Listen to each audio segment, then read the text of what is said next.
Hey, this is Brett, and you're watching Brett and Some Books. Today we are continuing the first Casualty. This is Chapter 5, called The Last War, which covers from 1914 to 1918. This, the greatest of all wars, is not just another war, it is the last war. H.G. Wells in The War That Will End War. The last war, during the years of 1915, 1916, and 1917, was the most colossal, murderous, mismanaged butchery that has ever taken place on Earth. Any writer who said otherwise lied. So the writers either wrote propaganda, shut up, or fought. Ernest Hemingway in Men at War. The First World War was like no war before or since. It began with the promise of splendor, honor, and glory. It ended as a genocidal conflict on an unparalleled scale, a meaningless act of slaughter that continued until a state of exhaustion set in because no one knew how to stop it. At first, the sacrifices, which all wars demand, were offered only too willingly. My only regret is that the opportunity has been denied to me to repay you the lavish kindness and devotedness which you have always shown me, Lieutenant Glenmorgan wrote to his father 2 days before he was killed in action. Now, however, it may be that I have done so in the struggle between life and death, between England and Germany, liberty and slavery. In any case, I shall have done my duty in my little way. Goodbye, dearest of fathers. Walter Limmer, a student from Leipzig, later to die of wounds, wrote to his mother, "This hour is one of such seldom as strikes in the life of a nation, and it is so marvelous and moving as in to be itself sufficient compensation for many offerings and sacrifices." But when the generals, commanding larger armies than the world had ever seen before, could find no way of using them except as fodder for the machine guns, a mood of disillusion with the pointlessness of it all set in. Siegfried Sassoon, in his poem The General, expressed it perhaps best of all. Good morning, the general said, when we met him last week and on our way to the line. Now the soldiers he smiled at are most of 'em dead, and were cursing his staff for incompetent swine. He's a cheery old cod, grunted Harry to Jack, as they slogged up to Arras with the rifle and pack, but he did for them both by his plan of attack. The government can examine incoming and outgoing cables and can censor newspapers. To put that into context, why there's a missing line there. To enable the war to go on, the people had to be steeled for further sacrifices, and this could not be done if a full story of what was happening on the Western Front was known. And so began a great conspiracy. More deliberate lies were told then than in any other period of history, and the whole apparatus of the state went into action to suppress the truth. In Britain, under the Defence of the Realm Act, a system of censorship was created so severe that its legacy lingers today. The willingness of newspaper proprietors to accept this control and their cooperation in disseminating propaganda brought them the rewards of social rank and political power, but it also undermined public faith in the press. A large share of the blame for this must rest with the British war correspondents. They were in a position to know more than most men of the nature of the war, of attrition on the Western Front, yet they identified themselves absolutely with the armies in the field.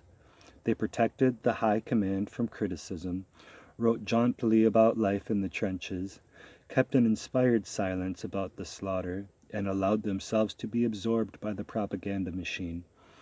Some of them had sufficient decency to feel shame at the way they were discrediting their craft, and when the post-war revulsion set in, one of them, Sir Philip Gibbs, who had been knighted for his services, was able to look back and attempt an explanation. Nobody believed us, though some of us wrote the truth from the first to the last, apart from the naked realism of horrors and losses and criticism of the facts, which did not come within the liberty of our pen. Perhaps the war correspondent of the First World War were to be pitied. Propaganda dates back 2,400 years to Sun Tzu's The Art of War, but the First World War saw its first use in organized scientific manner. War correspondents were among its first victims. For several weeks before the outbreak of war in August 1914, Britain's attention had been fixed on the Irish troubles. To the ordinary Englishman, apathetic to the continent for 2 generations, the rumblings across the Channel passed almost unnoticed. Even among the men of power, aware of what was happening, there was a strong section of opinion bitterly against Britain's being dragged into a European conflict. The financier Lord Rothschild told the Times city editor that he was hounding the country into war. The free churches passed an anti-war resolution.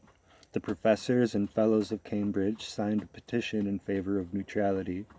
The Manchester Guardian carried a full-page advertisement announcing the formation of a league to stop war, and there was a huge anti-war demonstration in Trafalgar Square. Bishops, mayors, and businessmen signed manifestos urging Britain to keep out. The Manchester Guardian, the Labour leader in the Daily News, and citizens of the stature of Ramsay MacDonald, Keir Hardie, Thomas Hardy, and Gilbert Murray all protested against Britain's being involved in a European war. When the cabinet had its way and war was declared on August 4th, liberal and nonconformist England demanded a moral reason for fighting. The government suddenly had to face the fact that it lacked that most essential element for successfully waging war, the wholehearted support of the nation. What could be done about it? The professional army posed no difficulty, apart from switching the minds of the service chiefs to thinking Germany as the enemy instead of France.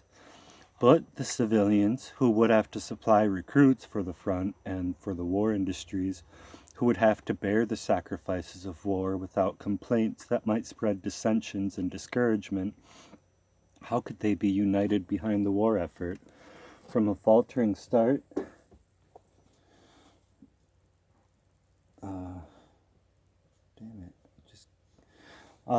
with a series of appeals to purely nationalistic interests, a propaganda machine developed that became the envy of the world, beginning with the Parliamentary War Aims Committee and a small department at Wellington House in the Office of the Insurance Commissioners, financed from the revenue for HM Foreign and other services.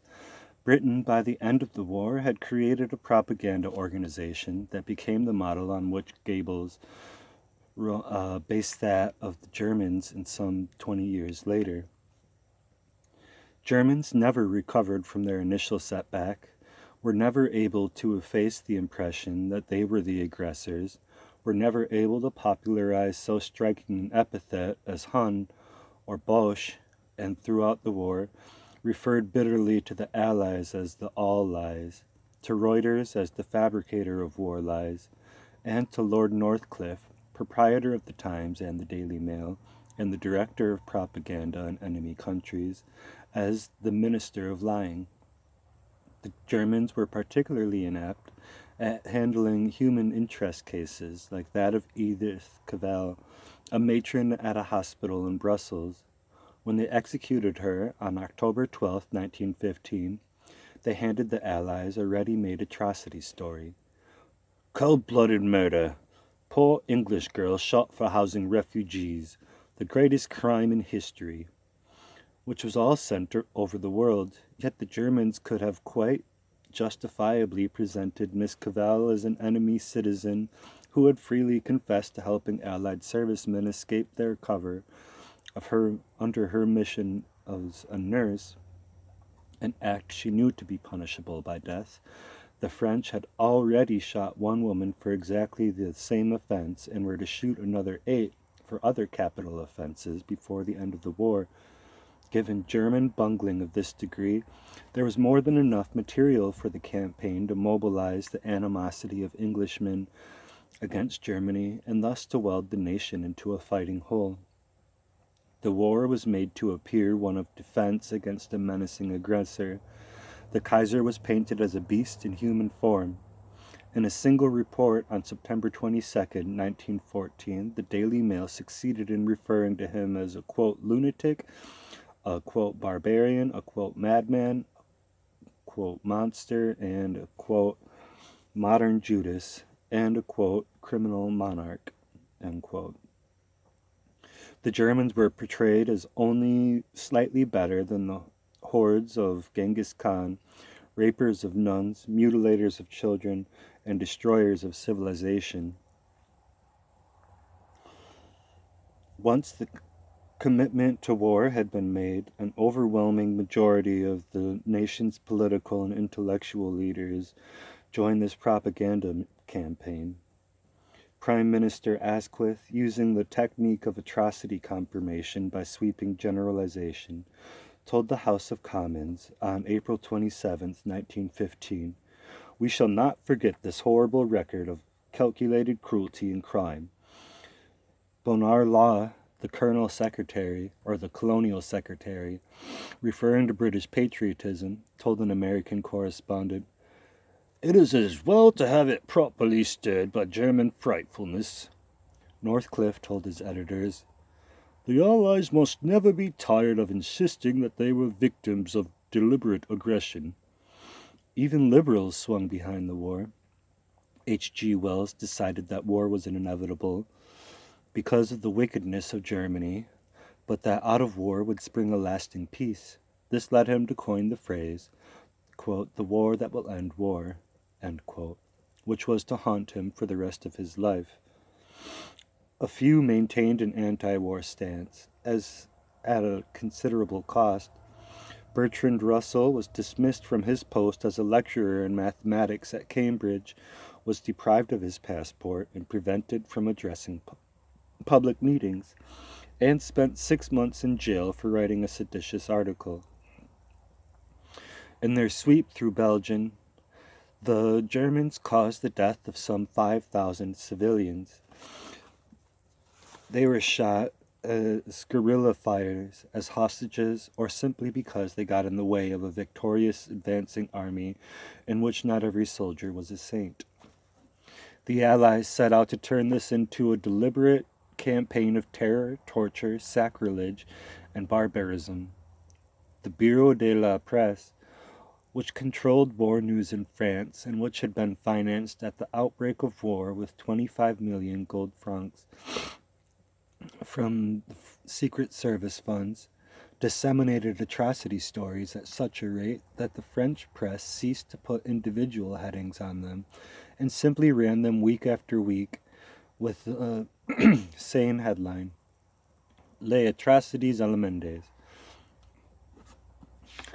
British newspapers lent their prestige to the campaign. The Financial News, in what now seems like an unbelievable editorial, said on June 10th, 1915, that the Kaiser had ordered German airmen to make special efforts to kill King Albert's children, that double rewards were paid to German submarine crews for sinking ships carrying women and children, and that the Kaiser had personally ordered the torturing of 3-year-old children, specifying the tortures to be inflicted.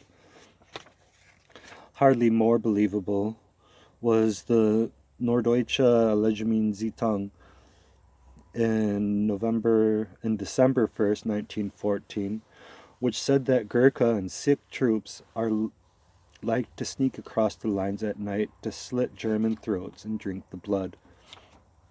A committee of lawyers and historians under the chairmanship of Lord Bryce, a former ambassador to the United States, produced a report which was translated into 30 languages, in which it was stated that the Germans had systematically murdered, outraged, and violated innocent men, women, and children in Belgium. Murder, lust, and pillage, the report said, prevailed over many parts of Belgium on a scale unparalleled in any war between civilizations during the last 3 centuries. The report gave titillating details of how German officers and men had publicly raped 20 Belgian girls in the marketplace at Liège, how 8 German soldiers had bayoneted a 2-year-old child, and how another had sliced off a peasant girl's breasts in Malines. Bryce's signature added considerable weight to the report, and it was not until the war that, after several unsatisfactory aspects of the Bryce Committee's activities emerged. The committee had not personally interviewed a single witness. The report was based on 1,200 depositions, mostly from Belgian refugees, taken by 22 barristers in Britain. None of the witnesses were placed on oath. Their names were omitted to prevent reprisals against their relatives, and hearsay evidence was accepted at full value. Most disturbing of all was the fact that, although the depositions should have been filed in the House office, they had mysteriously disappeared, and no trace of them has been found to the time of writing in mid-70s. I don't know if that's been figured out now. Finally, a Belgian commission of inquiry in 1922, when passions had cooled, failed markedly to corroborate a single major allegation in the Bryce report. By then, of course, the report had served its purpose. Its success in arousing the hatred and condemnation of Germany makes it one of the most successful propaganda pieces of the war. By now, even the churches, bound by Christian teaching to condemn war in general, were able to approve this particular war because civilization is at issue. The fact that the Kaiser had told his people to, quote, go to church and kneel before God and pray for his help for our gallant army, end quote, caused no concern. Clearly, God would be able to discern the essential difference between Christian Englishmen and Christian Germans. Under the influence of a nationwide campaign to rally the forces of good against the forces of evil, there are only 2 divisions in the world today, Kipling wrote, human beings and Germans. The nation swung behind the war effort. The call went out to the empire. Our common history, our common language, our one king and emperor. The war, far from being a European affair of no concern to Britain, had become a splendid crusade, a duty imposed on every man of honor. As the war progressed, mechanized slaughter reached a scale never before envisaged. Nearly 10 million killed in the fighting, or as a direct result of it, 21 million wounded. And as a rotting corpse on the barbed wire became a symbol of a world gone mad, so the propaganda machine that had made the transition from peace to war multiplied like a tumor on the brain of Europe. In Britain, the Parliamentary War Aims Committee and an improvised press bureau expanded into a Department of Information, and finally into a Ministry of Information, headed by Lord Beaverbrook, with so many sections, often bitter rivals of each other, that it's difficult to sort them out even today. The task is not made easier by the fact that all propaganda files and records were deliberately destroyed after the war. The government had realized at an early stage that the ideal recruiting ground for propagandists was from among the most powerful newspaper proprietors and editors, although some historians and a few literary men also excelled. The editors of the Times, the Express, the Daily Mail, the Evening Post, and the Chronicle, and the managing director of Reuters all did their bit. Reuters placed its entire resources at the disposal of the Allied cause. Their skill lay in knowing how to get the war over to the man in the street, how to exploit his vocabulary, prejudices, and enthusiasms. They were not hampered by what Dr. Johnson termed needless scrupulosity. They had a feeling for words and moods, and they knew that the public was not convinced by logic, but seduced by stories. The German ambassador to the United States wrote to the Foreign Office in Berlin, begging it to stop sending arguments and send him some news. At first, the war correspondent did not fit into the propaganda effort. The newspaper proprietors were mostly anxious to cover the war, not only because of any connection a proprietor may have with propaganda work, but also because it was good business for newspapers. War not only creates a supply of news, but a demand for it, wrote an anonymous Northcliffe editor. So deep-rooted is the fascination in war and all things pertaining to it, that a paper has only to be able to put up its placard, "A great battle," for sales to mount up. But when newspapers made a move to accredit correspondence to the British Army in France, they ran into an unexpected obstacle: Lord Kitchener. Kitchener had hated war correspondence since the Sudan. "Out of my way, you drunken swabs," and was determined not to have them in France at any price. The regular army officers tended to agree with him.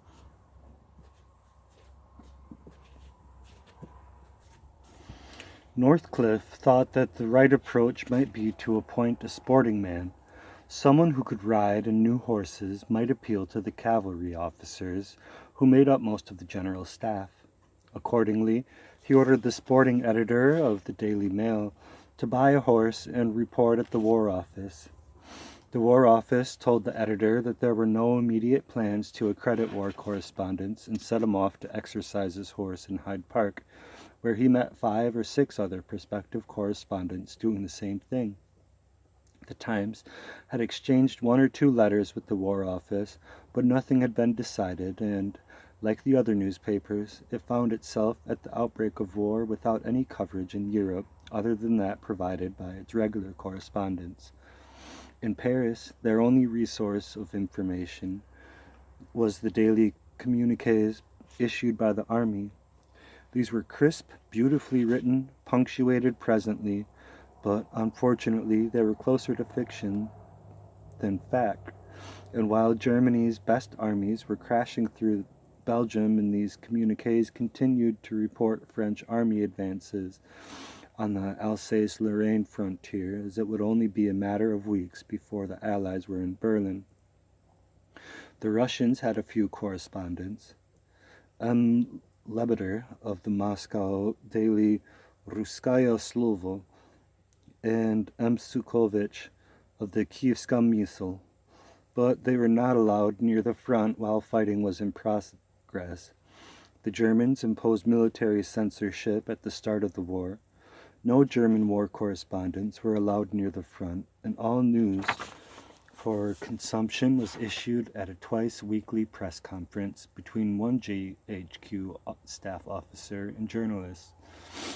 The items for this conference might have theoretically been vetted by 6 different censors and 15 other bureaus, and the officer in charge following the instructions including this stricture: "It is not so much the accuracy of news as its effect that matters." Germany did, however, rapidly evolve its own agency to report army operations for consumption abroad, and had the admirable cheek to offer the reports on a subscriber basis to the Times. This was before they began to be broadcast daily. All these activities came under the Krieg Pressant, a war press office, which in turn was under the direct control of the general staff. The office prepared and distributed periodicals, sponsored the production of pamphlets and books, coordinated censorship, and expanded the networks of OKBs, or officer correspondents, who provided flesh for the basic military communiques. So the only source of information for the German public was official. No criticism of the conduct of the war was permitted, and editors were told not only what facts could be printed, but also what views could be expressed on them. In Britain, it soon became clear that British general staff had similar ideas on the role of the press.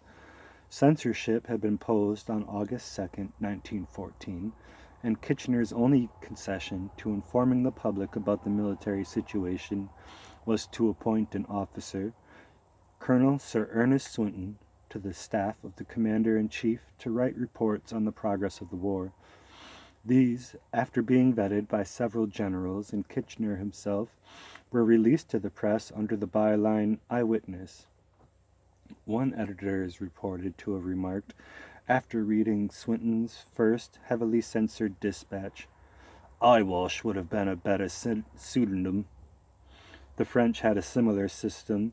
Each army had attached to it an official informateur, whose job it was to collect all the dramatic episodes after a battle and then write a suitably discreet story for the government to send all over the world.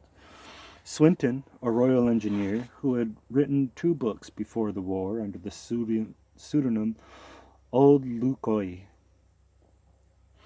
did his best, but the aims he had set himself were, in order of importance, avoid helping the enemy, mislead him where possible, and tell the public only as much of the truth as is compatible with safety.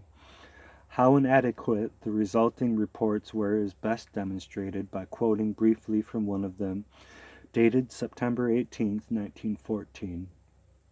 It describes the beginning of trench war on the Aisne.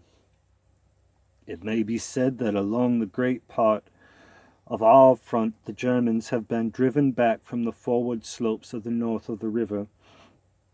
Their infantry are holding strong lines of trenches amongst and along the edges of numerous woods which crown these slopes. These trenches are elaborately constructed, where our men are holding the forward edges of the high ground on the north side. They are now strongly entrenched. They are well fed, and in spite of the wet weather, the past week are cheerful and confident." This was hardly the stuff to satisfy editors, so they began to try influence, approaching powerful members of the government for help. Churchill, a former war correspondent and now First Lord of the Admiralty, seemed a natural choice, but he turned out to be as immovable as Kitchener. "A warship in action has no room for a journalist," Churchill ruled.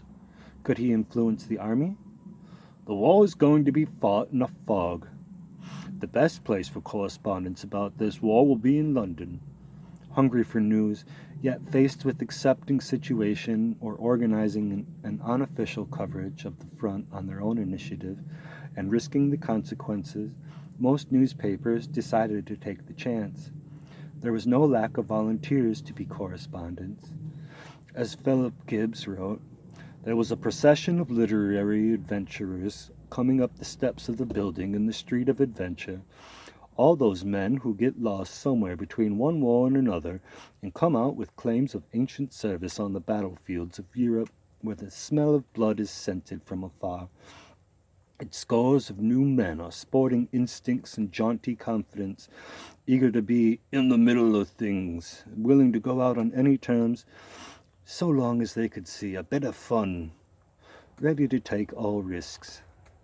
They were rather upset, these literary adventurers, that one of the first scoops of the war, the German invasion of Belgium, had been achieved not by an English correspondent, but by an American freelance called Granville Fortescue. Fortescue, a soldier of fortune, had been a White House aide in Washington, a military observer in the Russo-Japanese War, an explorer in Venezuela, and a war correspondent in the Rif Wars between Morocco for the British paper The Standard. He was in Belgium, living at Knock near Ostend when war threatened. So he packed his family off to London and sent a telegram to the Daily Telegraph offering his services. He got no reply, but decided to go to Brussels to see if he could learn what was happening from the American embassy. While waiting in the reception room, Fortescue overheard an excited conversation in Flemish between the embassy doorman and his brother. The brother, it appeared, had traveled all night to bring news that German motorcycle troops were already around his farm near Vissay, in the eastern province of Liège.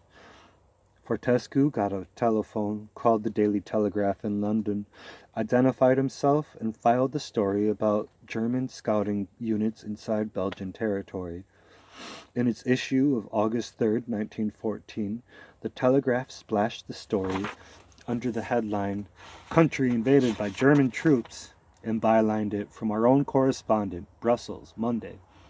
Within hours, the Daily Telegraph was on to Fortescue at his Brussels hotel with furious reproaches. No other newspaper had the story, and the Foreign Office had denounced it as untrue. Fortescue insisted he was right, but felt that the Telegraph did not believe him. 24 hours later, the Telegraph telephoned Fortescue again with fulsome apologies and offered him a contract as a roving war correspondent. Britain had just declared war on Germany for violation of Belgian neutrality.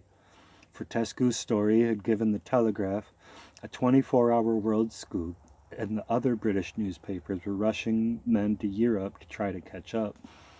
The difficulties were immense. Kitchener had ordered that any correspondent found in the field should be arrested, have his passport taken, and be expelled. The correspondents tried to get around this. The Times man in Paris organized a group of keen young men to travel behind the Allied lines. They were well briefed. Be as inconspicuous as possible, go over the ground by train to a certain point, then by bicycle or on foot. The principal thing is to keep rigidly away from the English, who take a fiendish delight in arresting war correspondents. They got their material, such as it was, back to London by couriers, who ran a car shuttle service between Paris and Boulogne, and on the other side of the channel, between Folkestone and London. Philip Gibbs of the Daily Chronicle had been in France since August 2nd. Gibbs, a small, emotional man, had started his career on the Daily Graphic, traveling the war front in Serbia, making quick sketches, which were then worked up by an artist back in the office. He had, he cheerfully admitted, an immeasurable ignorance of the meaning of warfare. I know nothing about its methods and machinery, the immensity and range of its destruction. I thought it would be like the South African affair, remote, picturesque, and romantic. He was excited at the chance of becoming a war correspondent because, it seemed at first, the crown of journalistic ambition and heart of adventure and romance. He was soon to be disillusioned. Gibbs, who spoke French, had an authorization from the French army permitting him to receive in Paris the daily war communiques. By flashing this and using his charm, he managed to make his way to northern France across the Belgian border. Others, usually with less success, were trying to do the same thing. As the Germans stormed across Belgium, their Uhlans only an hour or two behind the stampeding population, 6 other correspondents fought their way onto trains or pushed up roads with panic-stricken people. William Beach Thomas, a tall, military-looking man who was representing the Daily Mail, had early access with a laissez-passer that he had made himself. It consisted of a mauve and gilt invitation card signed by the mayor of Epernay, the wine magnate Paul Roger. It worked until he reached Hasbrouck, a railway center in northern France. There, his companion, a Times correspondent, insisted that they present their credentials to a British lieutenant standing in the town square. The officer became annoyed with the Times men, replying to the question, "Who are you?" answered, "Chiefly a man of letters, but for the moment a war correspondent." And he rushed them both into jail, where the Times man complained bitterly about the standard of the cuisine. Geoffrey Pike, who had been a Reuters correspondent in Copenhagen, persuaded the Daily Chronicle to let him try to smuggle himself into Germany. Using a false American passport and posing as a printing machinery salesman, Pike traveled via Denmark to Britain and spent 6 days eavesdropping in cafes.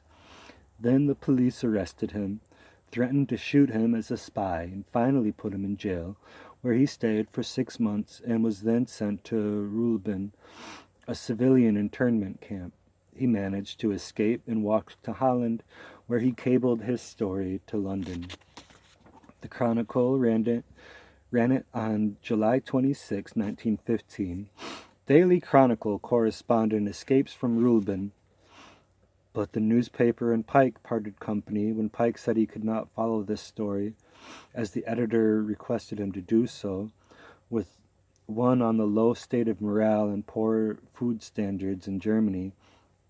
That, said Pike, was simply not true, and he resigned.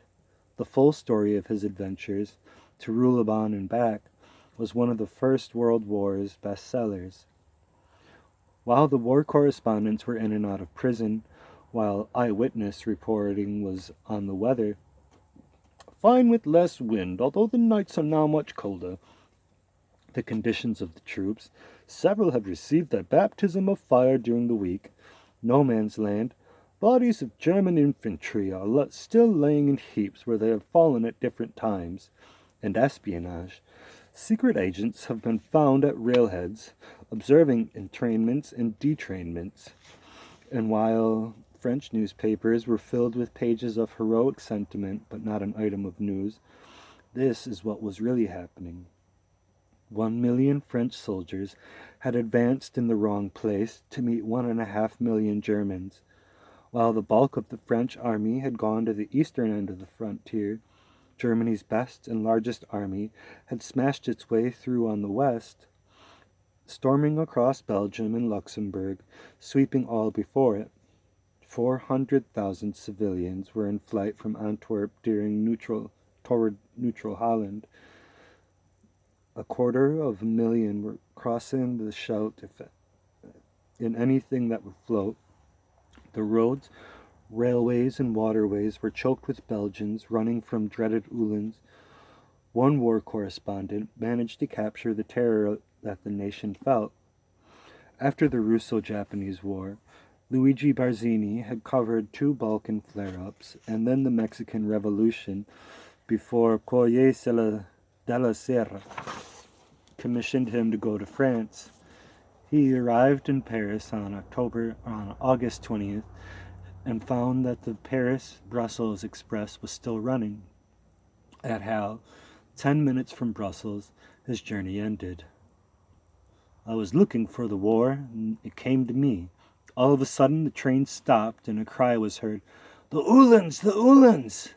Massed against the level of crossing barrier, a small, obscure crowd, which waited for it to open so that they could resume their flight, threw this news to the passengers in the train. In the whirring reflection of an electric lamp, we glimpsed anxious and pallid faces, hands nervously gripping the gates. "Where are the Uhlans?" 100 voices asked. 3 kilometers away. They've shot 2 cyclists. Open in the name of God." The train slowly entered Halle station, but rather than continue toward Brussels, it changed track and headed for the French frontier, crowded with refugees.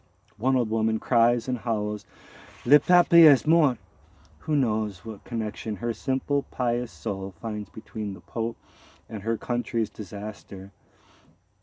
She must see a fearful presage in the death of the head of Christianity. One thinks with profound anguish of myriad lives that ended this hour in bloodied Europe, of the nations in agony. The Uhlans entering Halle as we leave.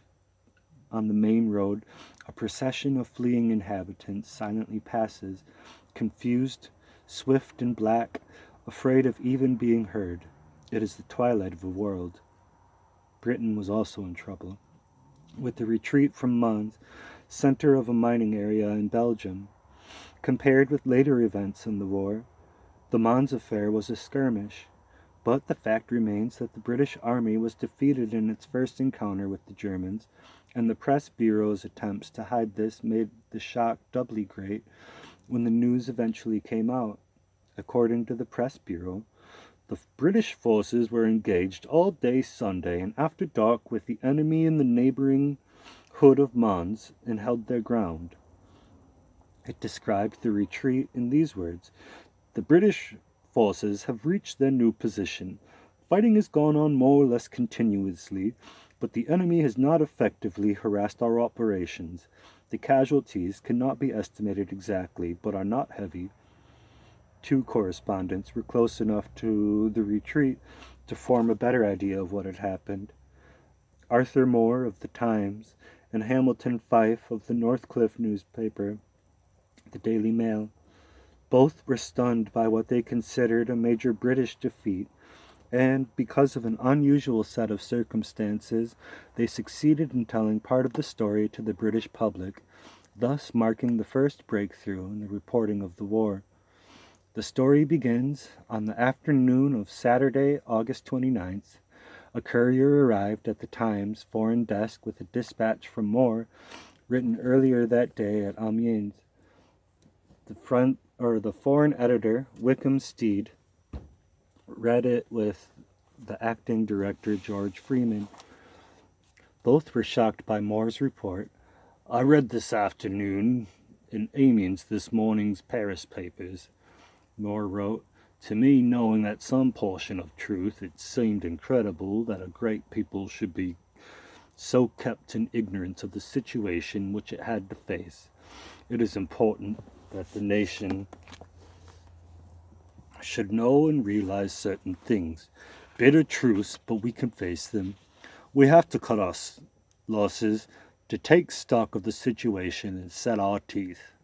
Moore went on to describe the rapidity of the German advance, the relentless pursuit, the broken British regiments, the men weak with hunger and exhaustion, the great losses the British Expeditionary Force had sustained. It was strong, emotional stuff, and since Moore was an experienced man, appeared likely to be true, but Steed and Freeman considered that it had no chance of passing the censor in its original form. So, despite a plea in the text of Moore's copy that the censor pass his dispatch in the national interest, they sent it around by hand to the chief of the press bureau, F.E. Smith, already famous as a King's Counsel and later as Lord Birkenhead, to become Lord Chancellor. 2 hours passed before the dispatch came back with the covering note signed by Smith. "I am sorry to have censored this most able and interesting message so freely, but the reasons are obvious. Forgive my clumsy journalistic suggestions, but I beg you to use the parts of this article which I have passed to enforce the lesson. Reinforcements and reinforcements at once." Steed and Freeman turned anxiously to Moore's dispatch and found, to their amazement, that not only had many of their deletions been restored by the printer's mark Stet and the initials FES, but that Smith had written in some phrases of his own, actually strengthening Moore's conclusions. "The BEF has suffered terrible losses and requires immediate and immense reinforcement," wrote Smith, censor turned war correspondent. "It has won, indeed, imperishable glory, but it needs men, and yet more men. We want reinforcements, and we want them now." Steed and Freeman considered Smith's note tantamount to an order to publish, and so Moore's message duly appeared the next morning in the special Sunday edition of the Times, under the headline, "Broken British Regiments Battling Against the Odds." Beside it appeared another dispatch, reprinted from that day's weekly dispatch, Northcliffe's Sunday paper. This was headlined "German Tidal Wave, Our Soldiers Overwhelmed by Numbers," and was written by Moore's colleague Hamilton Fyfe. It, too, bore the touch of F.E. Smith. "English should realize, and realize at once, that she must send reinforcements and still send them. We want men, and we want them now." Here was a clear case of a politician using his powers of censor to push his own views. As far as the two correspondents in their papers were concerned, this could have been overlooked in their satisfaction of at least getting a message printed, but it had not been for Smith's next move. On Monday the storm broke. There was considerable public alarm. The Times and Dispatch were denounced in Parliament and other newspapers for catch-penny tactics, which would be called clickbait today. Smith could have set the whole matter straight, but to the Times' amazement, he said little about his additions and nothing about his note. He merely hinted that he had been too busy to give proper time to considering the articles. The government had decided that the defeat at Mons, despite its possible appeal in a recruiting drive, was not the sort of news the British public should read, and Smith was busy backpedaling to get into line. In the national interest, the Times let him off lightly, publishing on Tuesday morning a short statement to the effect that Moore's dispatch had been printed not merely with the consent but at the request of the head of the press bureau. Within a few weeks, Smith resigned from the bureau, and the whole sorry matter was forgotten in the tide of further disasters. While Moore and Hamilton Fyfe succeeded in revealing the Mons defeat, no one had any such luck with the Battle of the Frontiers. Between August 14th and 25th, 1914, a German victory that wiped out about 300,000 French soldiers, or nearly 25% of the combatants, a rate of waste never equaled in the rest of the fighting on any front, remained completely unreported in Britain until after the war was over. Yet there was a war correspondent with the French army at the time, Gerald Fitzgerald Campbell, representing the Times. Campbell must have known of the disaster, but not a single word about it appeared in his dispatches to his paper, or even his private letters to his editor. He ignored it completely, and in his book, Verdun de the Vosges, published in 1916, the Times approved, "Such silence was prudent. Had it been known in England that France had lost more than 250,000 men from her regular army in the first month of fighting, British determination must have been gravely weakened." The French felt the same. After the report that the French army had captured Mulhouse in Alsace on August 9, 1914, nothing further was published by French papers about the state of the war for 9 crucial days. Rumors were optimistic. There were anti-war strikes and riots in Berlin. The Prussians were driving soldiers to fight at pistol point. Soldiers from the German army were deserting in droves. One French soldier had frightened 50 Germans into surrendering. Then, on August 20th, as the Germans pushed toward Paris, a stunned capital read in Le Matin the frightening headline, "Are they at Brussels?" By August 30th, when, as the Times Paris correspondent noted, great preparations being made around Paris do not altogether reassure people here, the truth could no longer be concealed. The government prevented a collapse of civilian morale only by covering up the army's failure with stories of dastardly German surprise attack. Equally, nothing appeared in British or French newspapers about the annihilation of 3 Russian army corps at the Battle of Tannenberg between August 26th and 31st, 1914, presumably on the same grounds that news of such a disaster to their Russian ally would dishearten the British and the French. The battle received some coverage in the Times History of the War, published in the spring of 1915, but again it was not until after the war that the full story emerged. German newspaper readers fared little better. A propaganda campaign, the theme of which, that of Russia, had mobilized first. The French had invaded German territory, and the envious English had seized the opportunity to crush a competitor whose commercial and naval superiority had to be forestalled, made the war generally acceptable. The High Command fed the newspapers streams of stories about German advances, captured soldiers, captured guns, captured flags. The fall of Paris, in that early period of delirium, was said to be only a matter of days. In Belgium and France, Philip Gibbs and his colleagues battled on. They set out for towns the Germans had already taken. They escaped from others only hours before the Germans arrived. Gibbs switched to the Battle of the Marne, and for the first time he saw Germans in retreat. This short extract from one of his dispatches captures the mood. All day long on this Sunday in September, I trudged over battlefields still littered with the horrors of recent fighting. My comrade of this day was a gravedigger.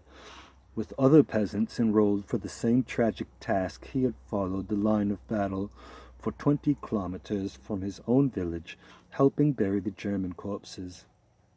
Dig as hard as he could, my friendly gravedigger had been unable to cover up all those brothers in arms who lay out in the wind and the rain.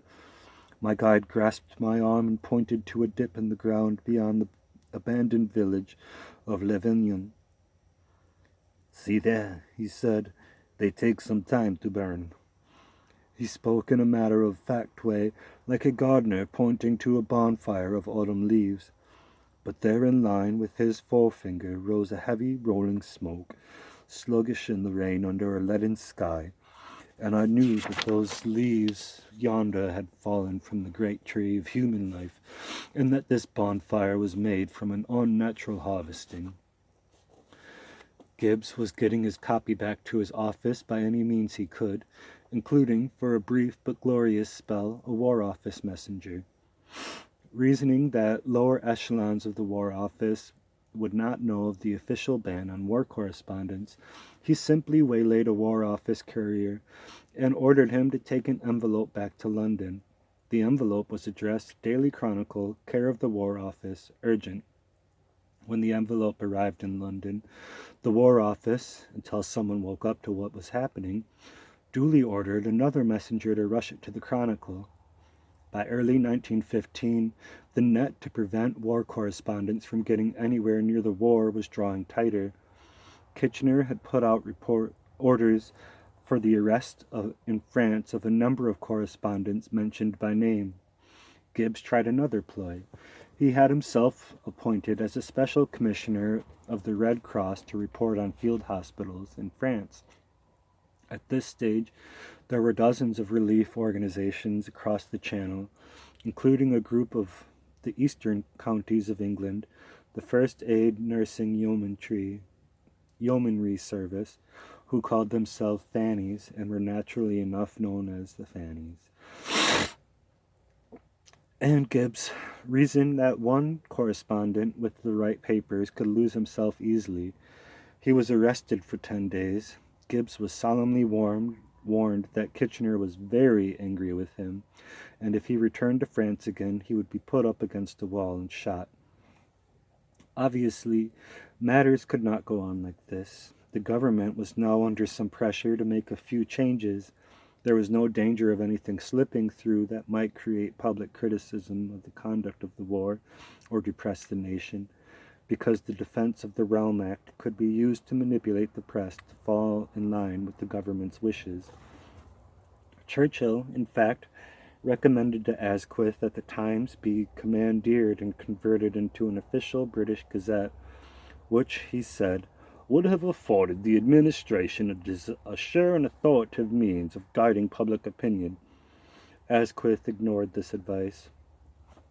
Not that most newspapers would need more than a light touch of the rein now and then, since they had already made it clear they would back the war effort wholeheartedly. "Trust the generals," Lord Northcliffe said.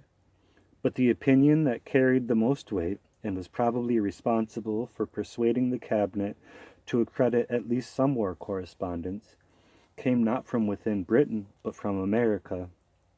On January 22nd, 1915, in a little-known letter to the Foreign Secretary, Sir Edward Grey, the former American President Theodore Roosevelt, said bluntly that the British government's refusal to allow correspondents to pursue their task was harming Britain's cause in the United States. "There has been a very striking contrast between the lavish attention showered on war correspondence by the German military authorities and the point-blank refusal to have anything to do with them by the British and French governments. The only real war news, written by Americans who are known and trusted to the American public, comes from the German side." In an attempt to help win opinion in neutral countries to her cause, Germany had welcomed American correspondents and given them every assistance. If you think you're while considering whether such of your censorship and much of your refusal to allow correspondence at the front has not been a danger to your cause from the standpoint of the effect on public opinion without any corresponding military gains. The cabinet began to press the high command, and GHQ agreed to have a few writing chappies with the armies in the field. It spent weeks drawing up to regulations to govern war correspondence and laying down rules of field censorship.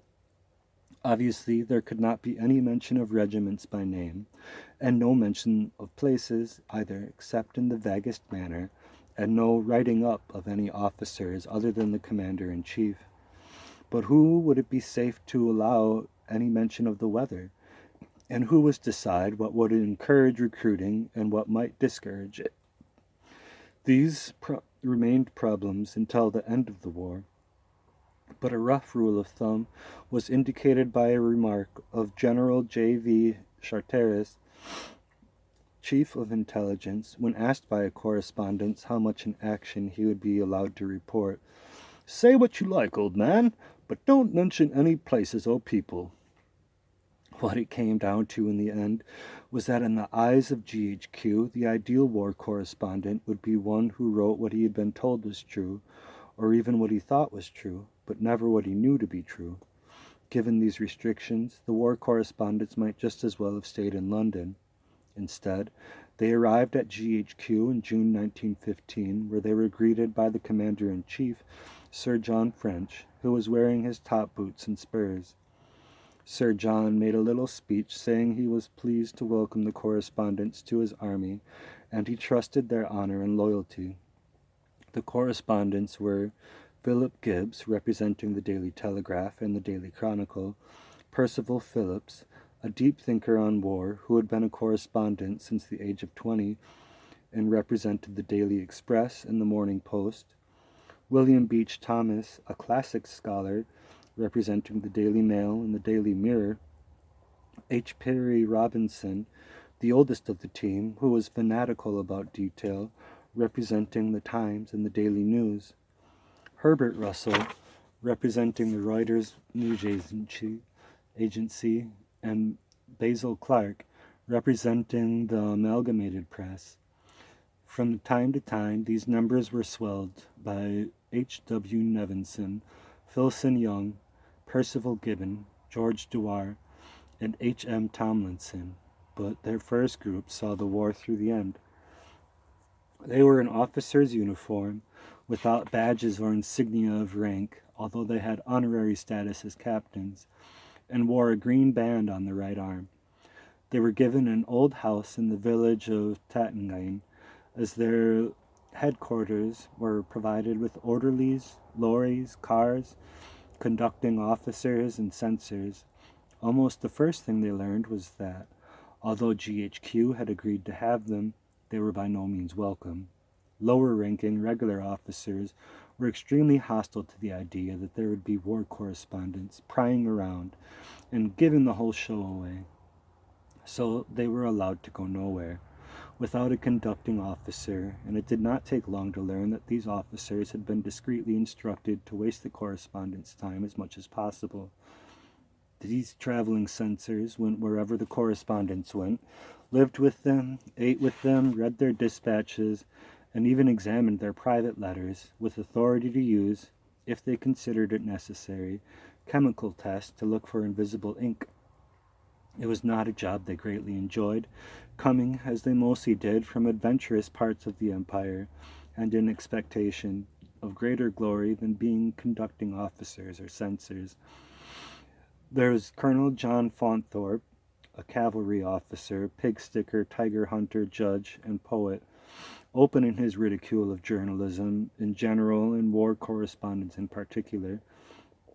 There was Hesketh Pritchard, big game hunter, cricketer, all-around sportsman, and author of stirring books on empire. Later, there was Colonel the Honorable Neville Lytton, painter, musician, and diplomat, a man who valued form over all else. This elegant, intelligent, but insensitive officer spent his leisure time at the front playing Bach on an 18th century ivory flute and doing remarkable imitations of the noise ducks make when lapping up weeds in a pond. And there was Colonel Hutton Wilson, a debonair staff officer, who became thoroughly convinced that war correspondents, even the Times man, by God, were all Bolsheviks. The correspondents soon settled down into a routine. On the day that an attack was scheduled, they drew lots to see who would cover which area, and each then set out in his chauffeur-driven car, accompanied by his conducting officer. They were as close to the front as possible, watched the preliminary bombardment, got into the backwash of prisoners and walking wounded, interviewed anyone they could, and tried to piece together a story. Back at their headquarters, the correspondents held a meeting, and each man outlined the narrative of his part of the story, keeping any personal impressions for his own dispatch. Then they retired to their own rooms, wrote their pieces, and submitted them to the waiting censors. What the censors left was given to a dispatch writer, who took the message to signals at GHQ, where they were telephoned to the War Office and sent from there by hand to the various newspaper offices. The War Office had no right to touch a message once it had been censored in France, and the newspapers were not allowed to alter or cut anything the correspondents wrote. Once they had appeared in Britain, the dispatches were distributed throughout the empire under the direction of the Newspaper Proprietors Association. It was a routine designed with two ostensible ends in view: to enable and prevent the public to have a picture of its army at the front, but at the same time prevent the publication of any information that might be of use to the enemy. But of course, these were not the real aims. The real aims were, first, to provide colorful stories of heroism and glory, circulated to sustain enthusiasm for the war and ensure a supply of recruits for the front, and second, to cover any mistakes the High Command might make, preserve it from criticism in its conduct of the war, and safeguard the reputations of its generals. The smarter war correspondents realized this early on, but for various reasons decided not to confront the system. Some hoped command had the right idea. Others were worried about the reaction of their editors. Had the correspondents had the moral courage to refuse to play their part in the charade, the government might have been forced to reconsider its attitude. On one occasion, all the correspondents went on strike because of the excessive repression of one censor, and won their case. But they went along with the system, grumbling sometimes, it is true, but saving their protests for the memoirs they published after the war, when it was too late. The justifications and rationalizations they offered, both at the time and later, for permitting themselves to serve as propagandists, to be used in a manner that allowed nothing of the real picture of the war on the Western Front to emerge, go a long way toward explaining why, as one historian said, there was no more discreditable period in the history of journalism than the 4 years of the Great War. Sir Phillips Gibbs wrote in 1923, "We identified ourselves absolutely with the armies in the field. We wiped out of our minds all thought of personal scoops, all temptation to write one word which would make the task of officers and men more difficult or dangerous. There was no need of censorship of our dispatches. We were our own censors." Naturally, the Times, above all other newspapers, approved this view. Throughout the war, the commentators of the Times could seldom be anything but laudators temporarieti. They felt their task was to sustain the morale of the nation in mortal combat. Therefore they praised victories no less highly than they deserved. In stalemates they found elements of advantage, and in defeats they minimized, excused, or ignored. Once they realized that the war correspondents were on their side, the attitude of the GHQ staff began to change. Some of the officers actually came to like correspondents and to treat them, as the Honorable Neville Lytton said, as officers, i.e., with complete confidence and trust. But the closeness of this relationship between the staff and correspondents was disastrous to the correspondents' work. If the staff was their friend, their confidant, their censor, how could they write about it when it failed? For their part in keeping quiet, the 6 major correspondents were received by King George V when he visited the front, were met on the great bridge over the Rhine by Haig, the commander-in-chief, who made a little speech of praise and thanks, and finally, at the war's end, they were offered knighthoods. Gibbs, the most sensitive of them, had occasional nagging doubts.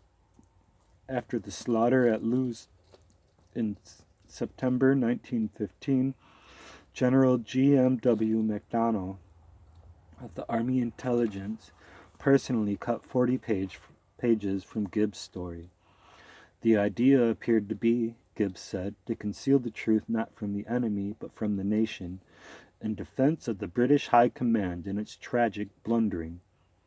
It is instructive to compare a soldier's description of trench warfare with what the war correspondents sent.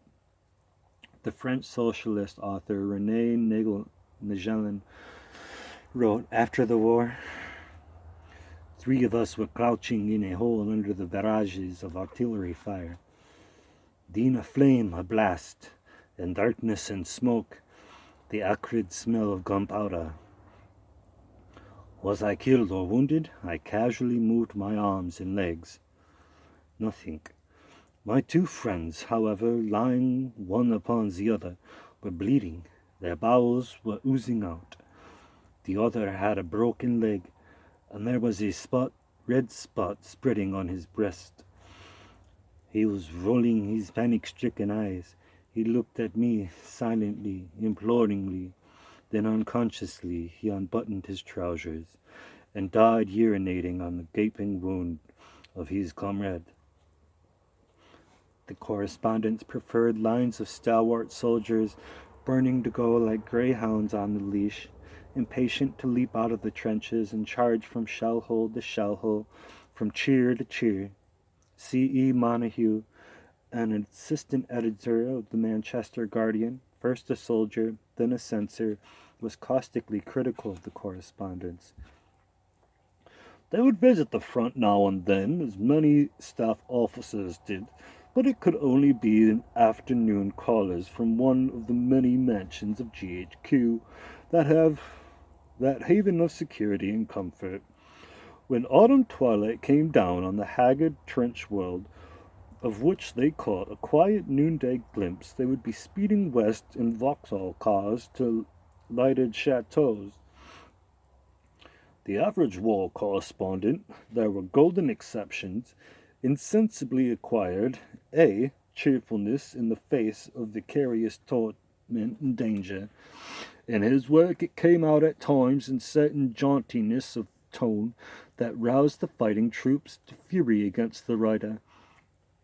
Although his dispatches ran a brisk implication that the regimental officers and men enjoyed nothing better than going over the top, that a battle was just a rough, jovial picnic, that a fight never went on long enough for the men, that their only fear was lest the war should end this side of the Rhine. This, the men reflected, in helpless anger, was what people at home were offered as faithful accounts of what their friends in the field were thinking and suffering. The effect of this distortion was immense. The average Englishman had been accepting all his life that if something was printed in the newspapers, then it was true. Now, in the biggest event of his life, he was able to check what the press said against what he knew to be the truth. He felt that he had found the press out, and as a result he lost confidence in his newspapers, a confidence to this day never entirely recovered. Photographers, too, were hamstrung. First, only 2 photographers, both army officers, had been assigned to cover the Western Front. and since their main task was considered to be that of compiling a historical record, not providing newspapers with material, none of their realistic photographs was released. The penalty for anyone caught taking a photograph at the front was the firing squad. One soldier risked it. F.A. Fife, a press photographer who had enlisted as a private, concealed a small camera in his bandolier and took a photograph of a dawn attack on German trenches. If not photographers, then how about artists?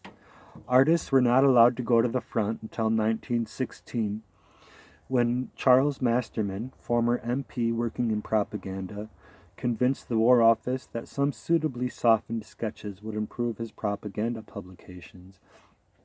Muirhead Bone was the first. He arrived in France in July 1916 and was followed by Eric Kennington, Francis Dodd, James McBay, William Orpen, Paul Nash, C.R.W. Nevinson, Adrian Hill, William Rothenstein, Wyndham Lewis, William Roberts, John Sargent, Stanley Spencer, and many others, so that by 1918 there were more correspondents in presenting a true picture of the war. Paul Nash protested at the limitations placed on the artist. I am not allowed to put dead men into my pictures because apparently they don't exist. And with Nevinson appeared more moved from what he saw, saying, I am no longer an artist, I am a messenger who will bring back word from the men that are fighting to those who want the war to go on forever. Feeble, inarticulate will be my message, but it will have bitter truth, and may it burn their lousy souls. It was a small step from concealing conditions of the front to ignoring German victories. Retreats became strategic retirements, evacuations were rectifications of the line, and a defeat such as that at the Somme in July 1916, perhaps the most bloody defeat in Britain's history, brought only bland, innocuous reports, with nothing to show that the Allies had not had a good day, or even a victory. Gibbs, in fact, wrote in his dispatch, It is, on balance, a good day for England and France. It is a day of promise in this war. Gibbs excused himself later with this explanation, I have had to spare the feelings of men and women who have sons and husbands still fighting in France. Beach Thomas confessed after the war what had really happened about the correspondence reports at the Somme. Just before the battle, the chief intelligence officer, General Charteris, arrived at the correspondence quarters and briefed them on the Allied plans. During the battle, dispatch riders came up at regular intervals with progress reports, and on the authority of these, we sent off in common a short cable message to say all went well for England and France. But as Beach Thomas and others quickly realized, the message was untrue, and the great part of intelligence supplied to them had been utterly wrong and misleading. I was thoroughly and deeply ashamed of what I had written, Beach Thomas confessed, for the good reason that it was untrue. The vulgarity of enormous headlines and enormity of one's own name did not lessen the shame. But in an incident involving Keith Murdoch, a young Australian newspaperman, father of the present Fleet Street magnate Rupert Murdoch, shows that the determined correspondent could make his protest heard. Suspect though Murdoch's motives might have been, his report on the bungling at Gallipoli cost a general his job, contributed to the decision to abandon the campaign, and confirmed the opinion of the general staff that war correspondents were dangerous meddlers and that it had been a mistake ever to have imagined otherwise. What happened was this. Murdoch, at the age of 29, was sent in August 1915 to London to act as a representative there for a group of Australian newspapers. It was arranged that he should stop in Cairo en route to London and report on postal arrangements for the Australian troops. While in Cairo, Murdoch, who was anxious to visit the battlefront, wrote for permission to do so from Sir Ian Hamilton, who was in command of the mixed force and had landed at Gallipoli in April to attack Constantinople and knock Turkey out of the war. Hamilton was reluctant to allow Murdoch to go.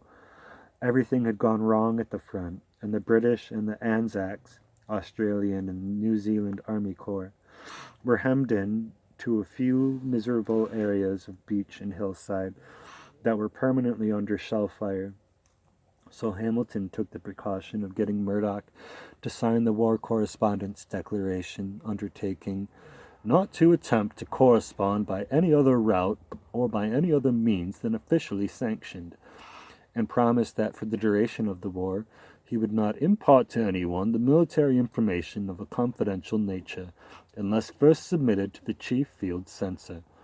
Murdoch arrived on September 2nd, made a brief visit to the Anzac bridgehead, declined Hamilton's offer to provide him with transport to go anywhere and see anything, and then returned to GHQ on the island of Imbros and sought accommodation at the press camp. The camp, in an olive garden just outside Hamilton's headquarters, housed an interesting collection of war correspondence, including G. Ward Price of the Daily Mail, George Bean, the official Australian war correspondent, and Ellis Ashmead Bartlett of the Daily Telegraph, the most interesting and dominating personality of them all. Ashmead Bartlett had covered the Russo-Japanese War and was an experienced and highly competent correspondent. He appeared to have an unlimited expense account and used a large portion of it to purchase liquor from the Navy. One of the sights of Imbros was the regular line of Greek porters staggering up the hill to the press camp, loaded with supplies for Ashmead Bartlett. He hated the restraints GHQ imposed upon him, especially that imposed by the censor, Captain William Maxwell, and had been fighting a losing battle since the first landings to try to tell the British public what was happening. Maxwell, on instructions from Hamilton, would allow no criticism of the conduct of the operation, no indication of setbacks or delays, and no mention of casualty figures. Finally, he refused to give permission for any of Ashmead Bartlett's messages to be transmitted until Hamilton's own official cables had reached London. This meant that at a time when there was more interest in the fighting in France, Ashmead Bartlett's Gallipoli dispatches, days late and heavily censored, often failed to appear in print. Over the months, Ashmead Bartlett had grown sour, hostile, and pessimistic. The Australians had arrested him in civilian clothes and had nearly shot him as an English-speaking Turkish spy. He had been torpedoed in the Majestic, and he was extremely unpopular with the young officers at GHQ because he was always predicting disaster. He was in the middle of one of his more despondent moods when Keith Murdoch arrived and fell quickly under his influence. Ashmead poured out to Murdoch's sympathetic ear all the frustration that had accumulated over his difficulties in filing stories, spun a gloomy description of the way the campaign was being conducted, and convinced Murdoch that a major disaster would occur during the winter months unless the British government and the British people could be told the truth. Murdoch must have realized that almost by accident he was in possession of information that would certainly rank as one of the greatest stories of the war. He agreed with Ashmead Bartlett that the only way to get the story out would be to break the rules and get an uncensored dispatch back to Britain. Ashmead Bartlett wrote it, and Murdoch set out to take it to London. He got as far as Marseille, but there he was detained by a British officer with an escort and warned that he would be kept in custody until he handed over the letter. He had been betrayed to Hamilton by H.W. Nevinson, the correspondent for The Guardian. Nevinson had either overheard Ashmead Bartlett and Murdoch talking, or had been tipped off by one of the Batmen, who, the correspondent suspected, was a spy for GHQ. Hamilton, although at first amused by Murdoch's gall, had acted quickly. He had alerted the War Office, which arranged for Murdoch's arrest, and then withdrawn Ashmead Bartlett's accreditation and ordered him back to London. Murdoch went on to London and on September 23, 1915, sat down in a room in the office of the Australian High Commissioner and dictated everything he felt he could remember of Ashmead Bartlett's dispatch and what Ashmead Bartlett had told him during their all-night conversation. The account was in the form of a letter addressed to the Australian Prime Minister, Andrew Fisher, but the presentation had strong journalistic undertones, with the data marshaled in a brisk, attractive way.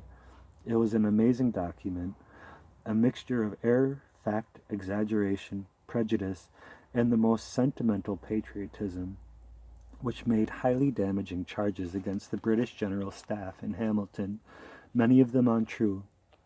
But the basis of the charges, that the Gallipoli expedition was in danger of disaster, was correct. Murdoch's action, questionable though it may have been, had resounding consequences. Murdoch could see no solution to the problems of Gallipoli, while Hamilton remained in command. Undoubtedly, the essential and first step to restore the morale of shaken forces is to recall Hamilton and his chief staff, Lieutenant General Sir W.P. Braithwaite, a man more cordially detested in our forces than Enver Pasha, the Turkish war minister.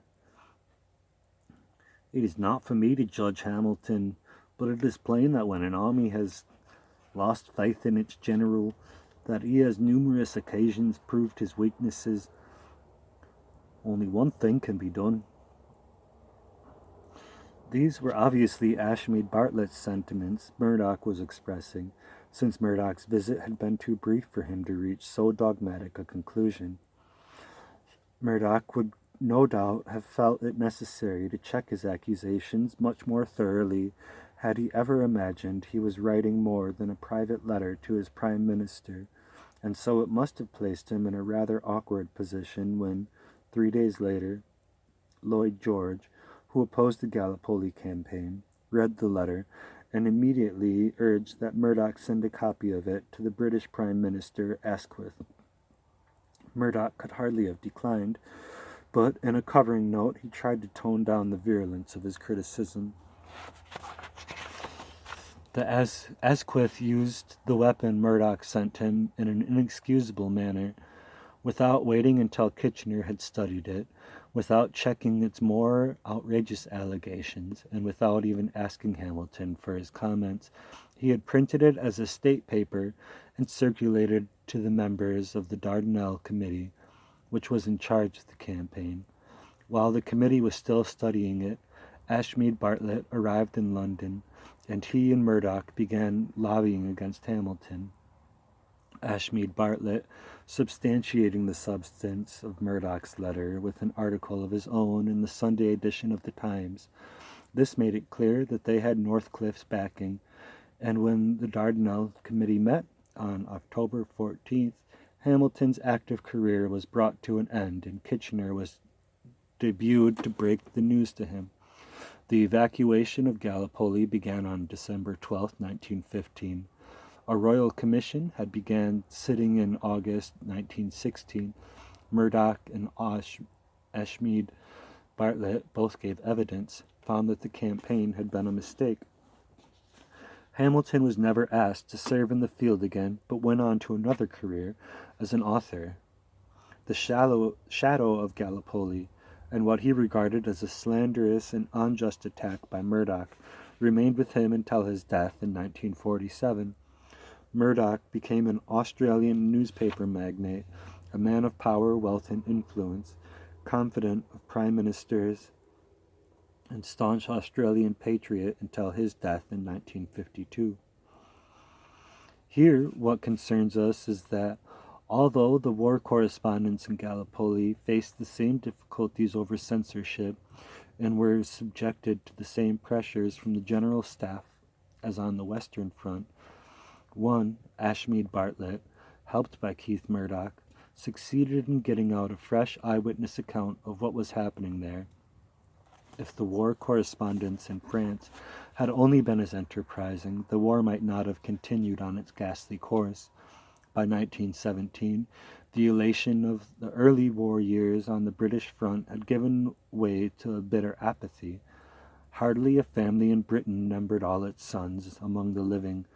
During the Battle of the Somme, the casualty lists had lengthened to include entire divisions that had been virtually destroyed. The system of recruiting battalions from one locality meant that heavy casualties were often sustained by particular areas, and town after town went into mourning. It was worse in France, where the entire male population of whole towns and villages was virtually wiped out. Inflation was climbing. The economic burden continued to be shared unequally. Big business continued to make huge profits. Mutinies occurred in 68 out of 112 divisions of the French army.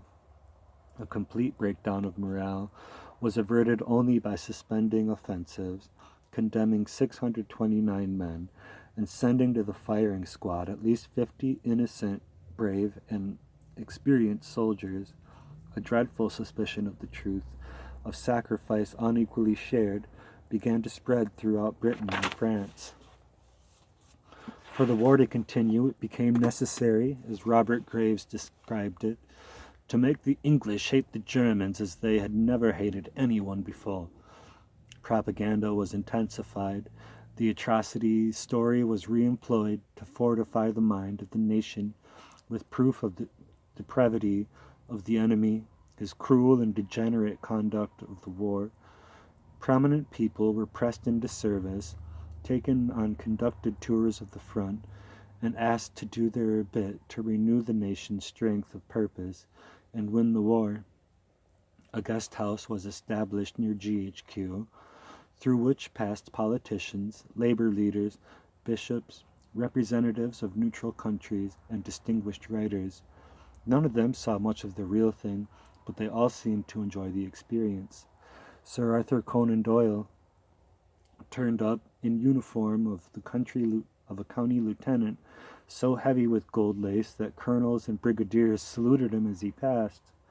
George Bernard Shaw, invited at the suggestion of Philip Gibbs, "It seemed to me that Shaw of all men would be useful for propaganda if the genius of his pen was inspired by the valor and endurance of all fighting men," did a quick tour, and offered a pragmatic view.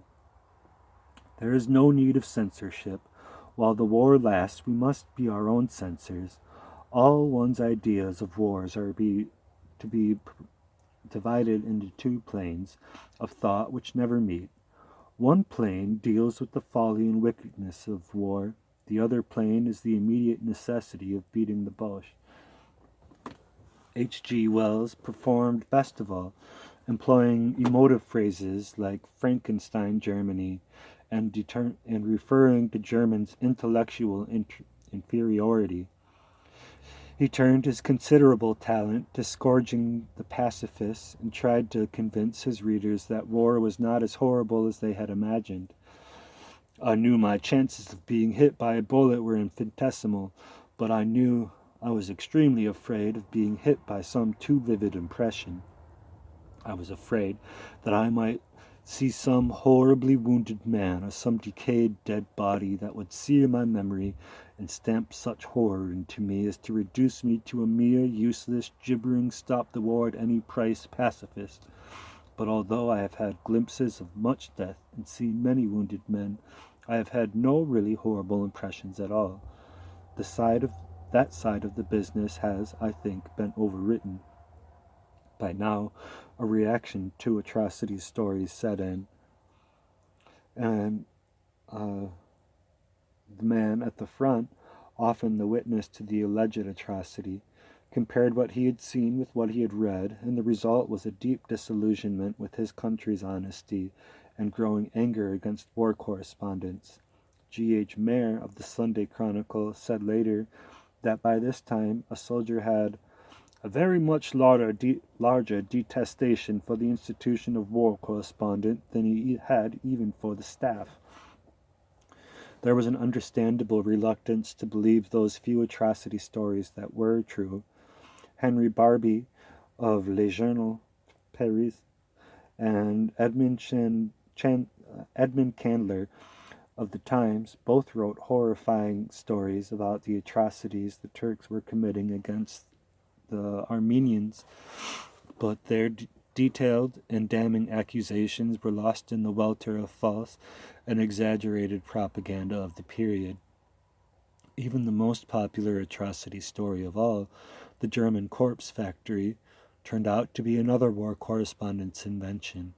This particular story had a long and highly successful run. It had several variations, but basically it was that close behind their front lines that the Germans had established factories for boiling down the corpses of their soldiers, from which to distill glycerin for munitions. The Times initiated the story on April 16, 1917, with a suspiciously vague paragraph that said baldly, "One of the United States consuls, on leaving Germany in February, stated in Switzerland that the Germans were distilling glycerin from the bodies of their dead." The account quickly blossomed. The Times expanded the original report by reproducing a dispatch by a German correspondent, Karl Rosner, in which he referred to the German army's Kadaververlustungsanstalt, through which the Times had translated as the Corpse Exploitation Establishment. French newspapers picked up the story. It appeared in L'Indépendance and La Belge, two Belgian newspapers produced in France and Holland. French correspondents were instructed by their army authorities to send dispatches to their newspapers over their own signatures, detailing what was known about the corpse factories.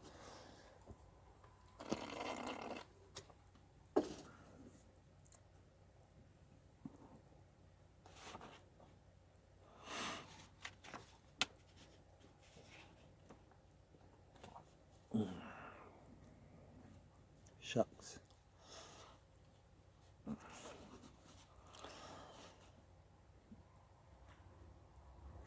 The matter came up in the House of Commons on which April 30th, when the Prime Minister was asked if he would make the story known as widely as possible in Egypt, India, and the East generally. A corpse factory cartoon appeared in Punch, and in general the affair had a worldwide circulation and considerable propaganda value. The Germans protested in vain that the report was loathsome and ridiculous, and that the Times had mistranslated Rosner's report, the word cadaver not being used for a human body. In vain, British MP tried to get the government to clarify the matter. He said it was perfectly clear, from accounts published in the Frankfurter Zeitung and the other leading German papers, that the factories were for boiling down the corpses of horses and other animals from the battlefield. Would the government therefore try to find out whether the story which had been published in Britain was true or absolutely false? The government, of course, had no such intention. Lord Robert Cecil, Under-Secretary for Foreign Affairs, replied that the government knew no more than had been published, but in view of other accusations of other actions by German military authority charge against them, a typical use of appearing to lend substance to the report without the responsibility of actually doing so. Germany had to live with the accusation until 1925, when, according to an American newspaper report, Brigadier General Charteris, who had been in charge of British military intelligence, first admitted that he'd been responsible for starting the canard. Two photographers had captured from German sources what had turned up on his desk. One showed German corpses being hauled away for burial behind the lines. The other showed dead horses on their way to a soap factory. Charteris, so the report said, told the guests at a private dinner party in New York that he had simply interchanged the captions and then, Knowing the reverence of the Chinese for ancestors and the uncertainty of Chinese opinion towards the Germans, he sent the photographs to Shanghai for release, hoping that the story would be played back to Europe.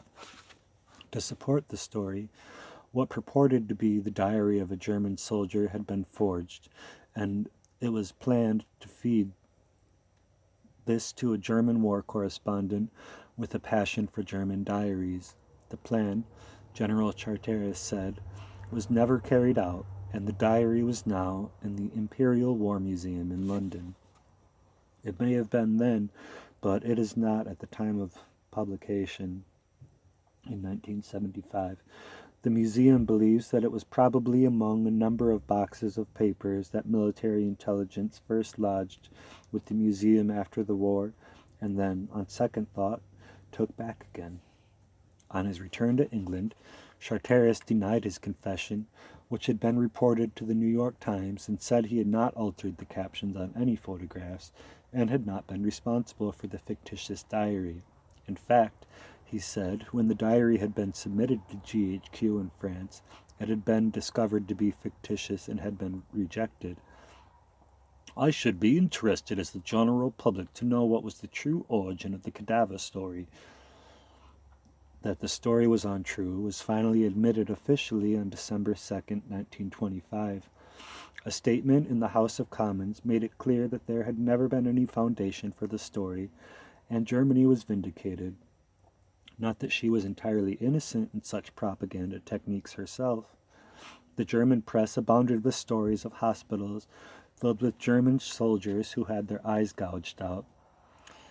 The Weser-Zeitung reported that a 10-year-old boy had seen a whole bucket full of soldiers' eyes, an atrocity story as old as the Crusades.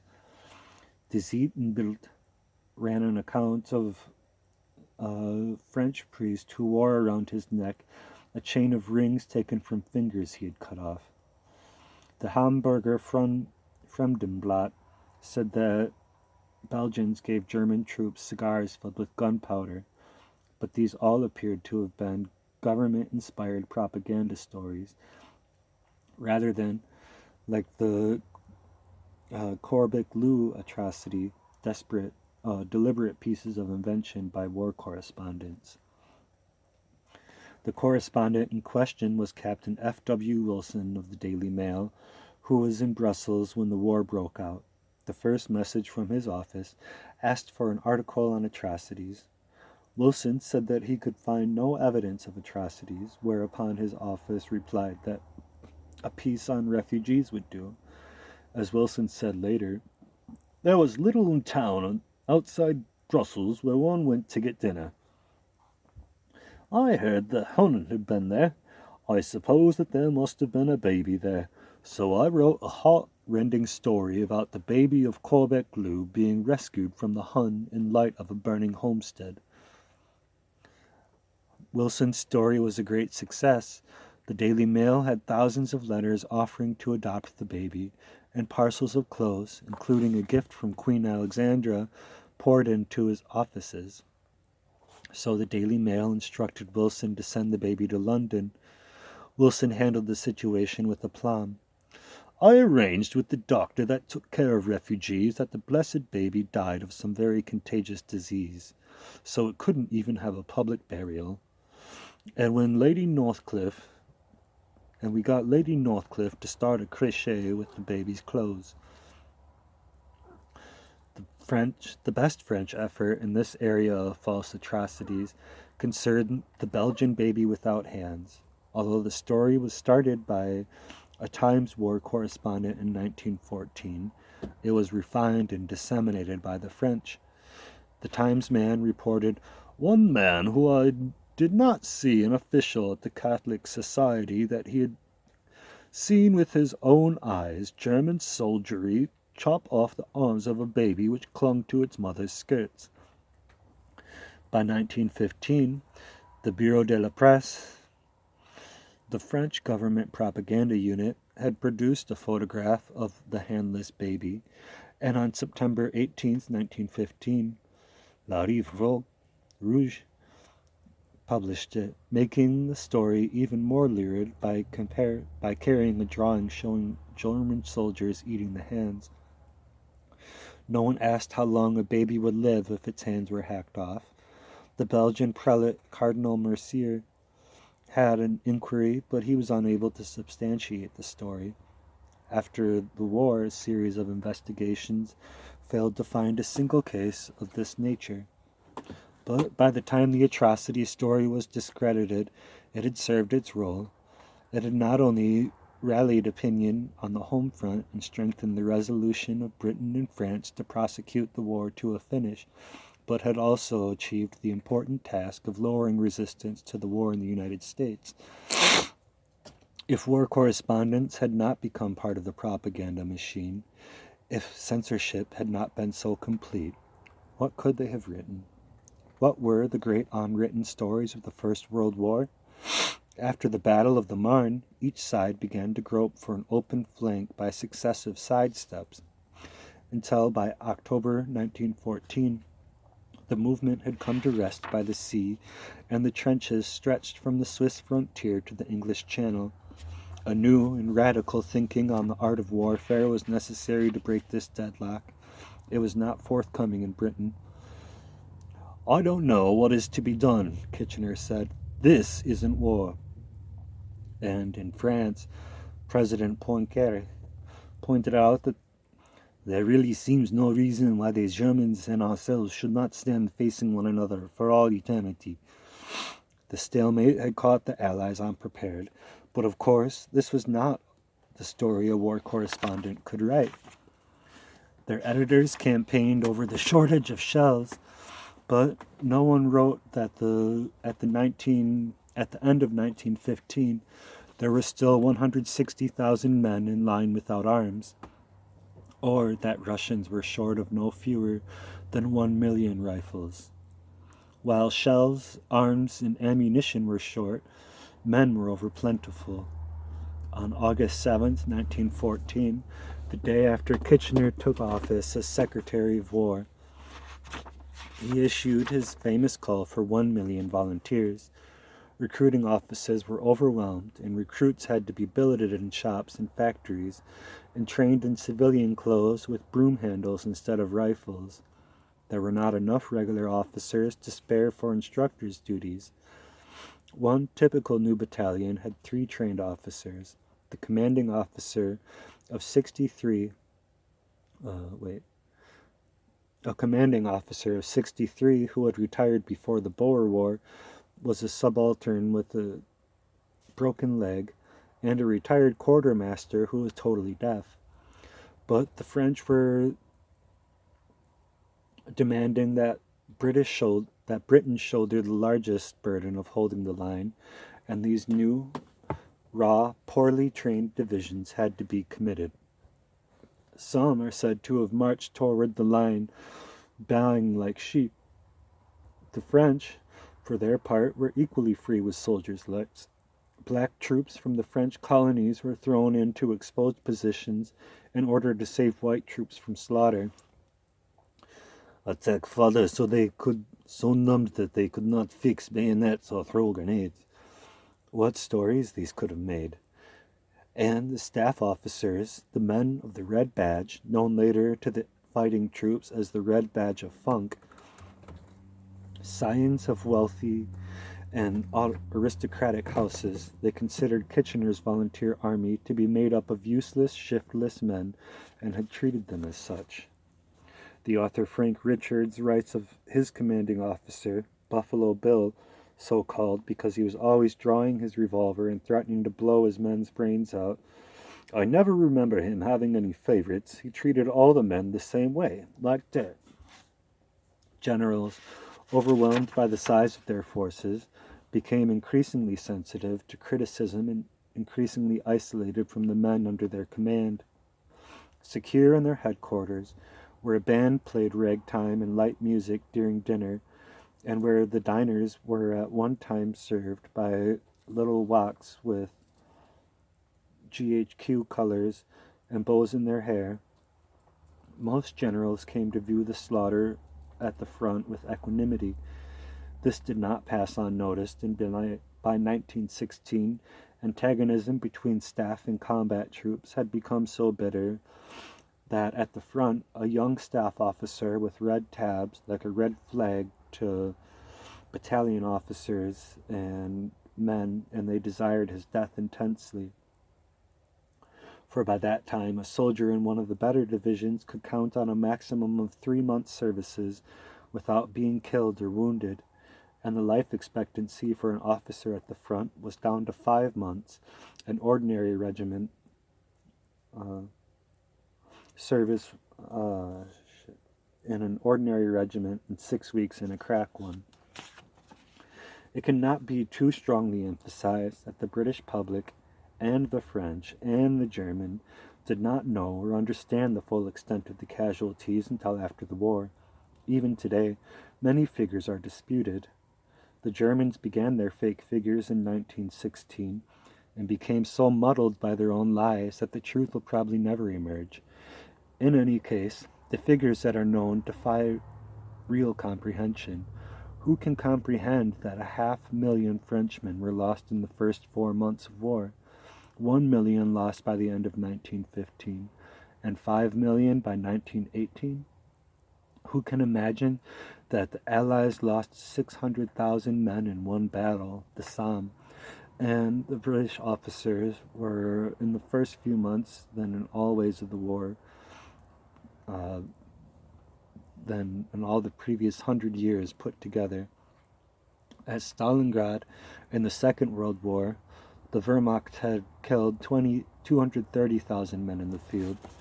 The German losses at Verdun were alone 325,000 killed or wounded. For every British serviceman killed in the Second World War, there were 3 killed in the First World War. The Daily Mail, on April 20th, 1915, received from its Copenhagen correspondent the latest German casualty figures, which brought, after only 8 months of war, the total number of German soldiers killed, wounded, and missing to 2.75 million. The item was given 1 inch of space at the bottom of page 5. Casualty figures became debased and lost their real meaning. But there is evidence that, among the correspondents, Gibbs at least, was aware of the magnitude of the killing.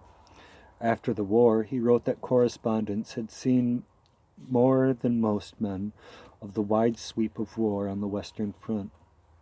We saw the whole organization of that great machine of slaughter.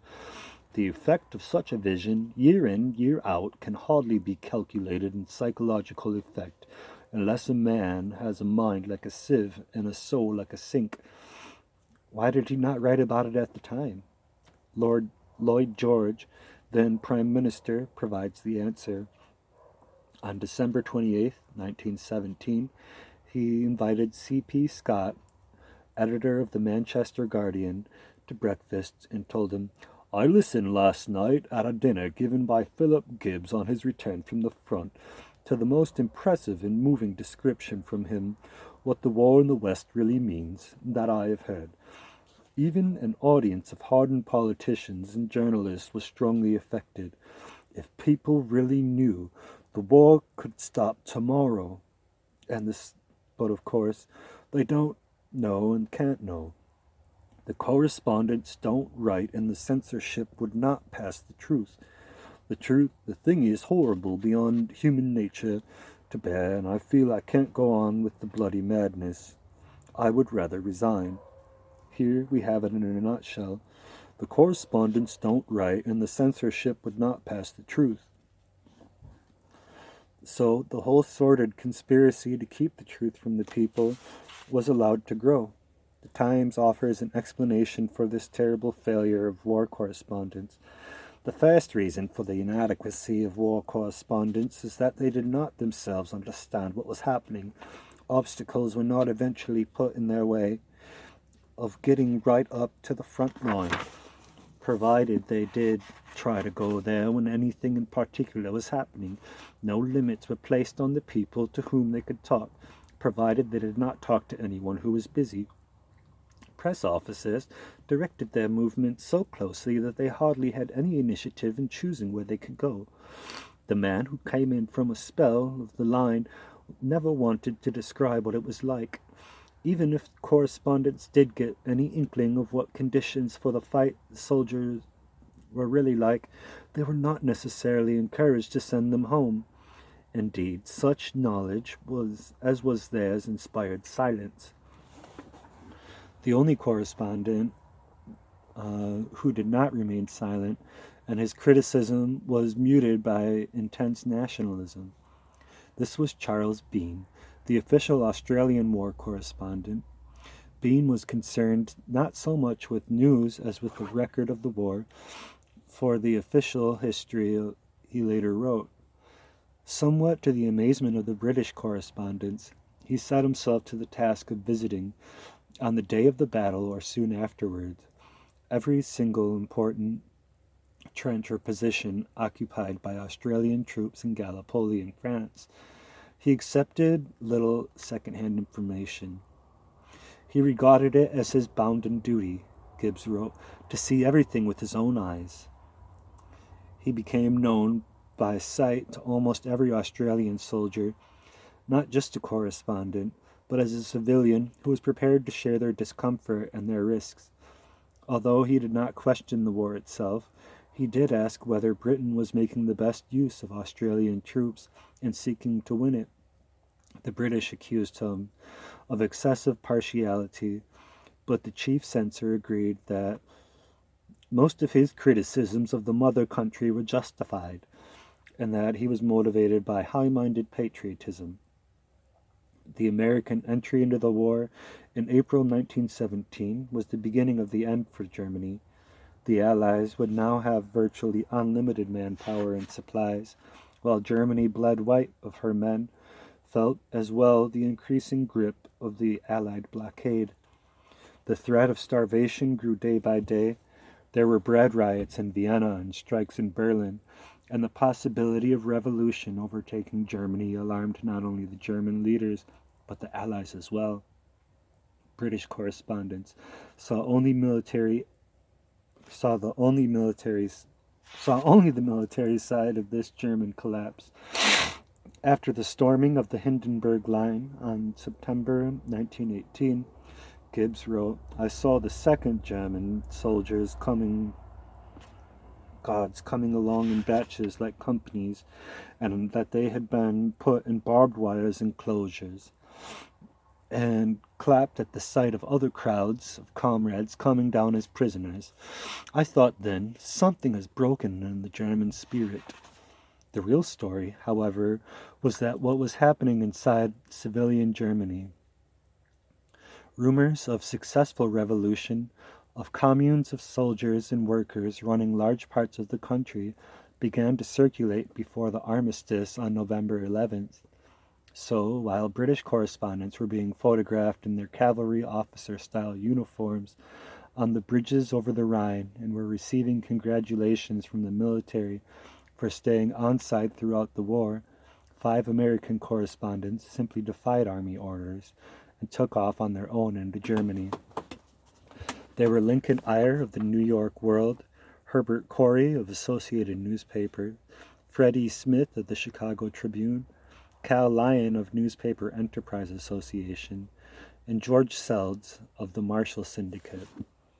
After crossing the Moselle, they made to overtake a retreating German column and were threatened with arrest by the colonel in charge. But then they received the first indication that some of the rumors were true. An English-speaking German shouted a welcome on behalf of a newly formed communal organization, the Soldiers and Workers' Council of Borg. The correspondents explained that they were on a mission to investigate the food situation, and the council gave them instructions to other communes,